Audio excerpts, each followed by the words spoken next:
ka na sa kabila ng lahat. Nagdarasal ka pa rin, umaasa ka pa rin na may magandang mangyayari sa'yo. Ang totoo, hindi ikaw ang nakahawak, siya na ang nakahawak sa'yo kasi matagal ka nang nakabitaw. Ayaw ka lang niyang pakawalan sapagkat marami pa siyang plano sa iyong buhay. Do not stop hoping. Do not stop praying. Do not stop believing. Kahit na your world is crumbling. Anong sabi sa Ebanghelyo? Your redemption is coming. Lalong-lalo na yung marami ng pinagdaraanan sa buhay niya ngayon. Ang dami nang nangyayari sa buhay mo. Ano? Sasabihin ng Diyos, ibukas mo ang mata mo. There's more! Marami pang mangyayaring ikadadown mo. Hindi ganun ng Diyos.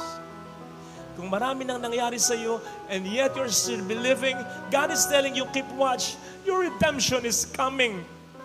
The solution is coming. The blessing is coming.